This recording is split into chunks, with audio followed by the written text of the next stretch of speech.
Hello guys, hello Leo, welcome dito sa aking channel, Palarin 888 Leo. Alamin natin kung anong messages, vibration, gabay energy para sa lahat. General reading, so pwede kang makaresonate Leo. So, tingnan natin kung ano yung money, career, financial reading sa last month of 2024. Spirit, guide, and prosperity, wow. So, Leo, nakikita ko sa'yo dito na ngayong buwan na to, last month siya ng 2024. Yung spiritual helpers mo, guides, angels, ay posibleng gumagawa sila ng paraan. Parang nagkikreate sila ng team.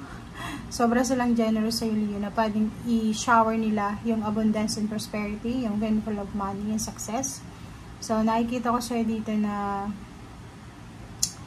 solid ito. Solid ito na paparating sa yung finances. Okay? So, uulan ng swerte, uulan ng biyaya, uulan ng pagpapala.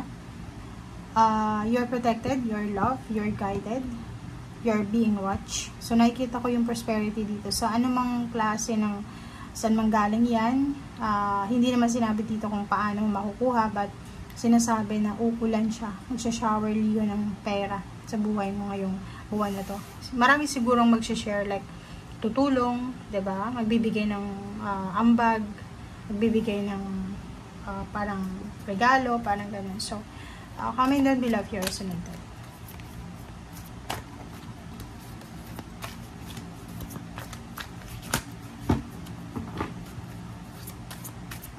Okay, Leo. First card sa second deck is Solar Plexus. Oh. So, pero, habang nanonood ka sa ngayon, nakikita ko siya dito na wala ka pang hawak na pera. Or pwedeng nakikita ko siya dito meron kang mga minamanifest na celebration, collaboration, partnership, happy moments, or kung ano ba niya na okasyon. Or pwedeng may gusto kang bilhin, yung mga big purchases natin, like gusto mong bumili ng bahay, ng lupa, ng sasakyan, gusto mong mag-travel. Ang dami mong plano. Ang problema lang is pera. Parang ganun. Marami kang pinaplano, marami kang goals, marami kang minamanifest. Kaso lang, nasa trap in fear ka. Yung trap in fear, alam mo yung pakiramdam na ang dami mong gustong bilhin, ang dami mong gustong puntahan, pero wala kang pera. Parang ganun. So, dito, nandito yung solar plexus chakra. Meron kang connection, meron kang attachments, either family members, or pwedeng friends, or intimate, asawa, boyfriend, girlfriend, kaibigan, financer, na posibleng makakatulong siya sa iyo. So, siya yung magiging liwanag mo. Pwedeng mautangan mo siya, or pwedeng tutulungan ka niya, bibigyan ka talaga niya ng regalo, or pwedeng bibigyan ka niya ng chance para, alam mo yun, ipakilala sa isang tao na financially stable, na pwedeng tulungan ka para sa inyong financial problems. King of Swords, nakikita ko siya dito na may Leo na nakafocus kayo sa pera talaga. Wala kayong sasayangin sa buwan na to. Gagawin nyo yung lahat para, diba, makalikom ng lump sum of money. Ang nakikita ko, sobrang hardworking, sobrang workaholic. And magician, milagro. So, nakikita ko yung milagro na parating. Nakikita natin yung magic, unexpected na prosperity talaga to, yung abundance. So, it's magic, milagro. So, maraming mga unrealistic goals ka na posibleng matupad. Ito is Ace of Pentacles. So, isang hindi inaasahan, unexpected, unbelievable, unrealistic na job offer. Ang posibleng i-offer sa'yo or new beginnings ng pera. So, nakikita natin, may mga sources of income kayo na hindi kayo makapaniwala kasi para siyang milagro na bigla lang na lumabas ngayon. Okay. Ang galing nyo, no? Justice card, yun, contract signing. So, nakikita ko sa'yo dito, maganda to Leo kasi itong King of Swords, ito yung focus mo. Moving forward to the future.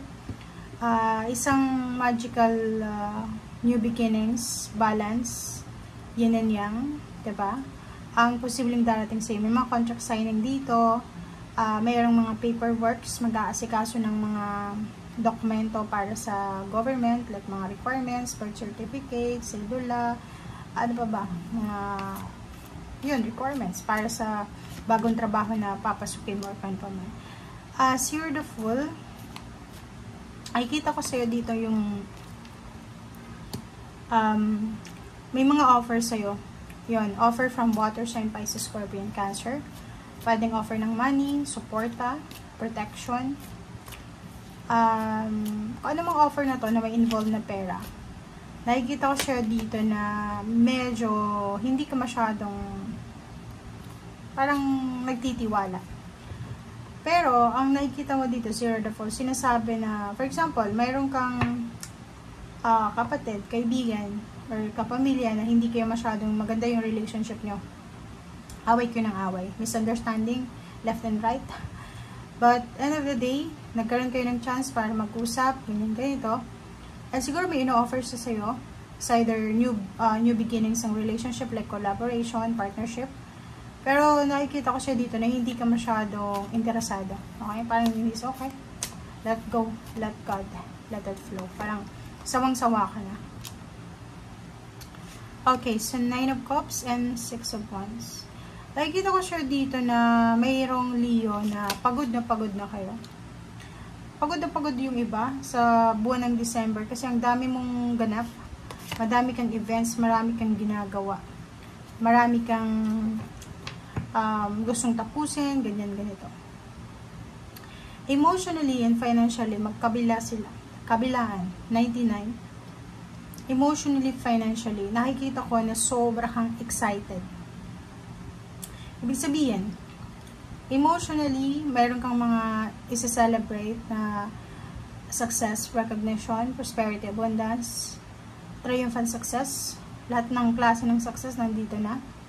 Next is emotional, financial, yun, pera, may darating trabaho, negosyo, inheritance, parang ganun. So, nakikita ko yung excitement dito.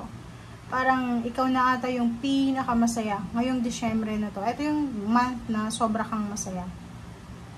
Parang yung December 2024 is blessing and gift ng Panginoon, ng universe sa'yo. Parang nakikita ko na bibigyan kanya ng pagkakataon para maging masaya, ng sobrang saya talaga.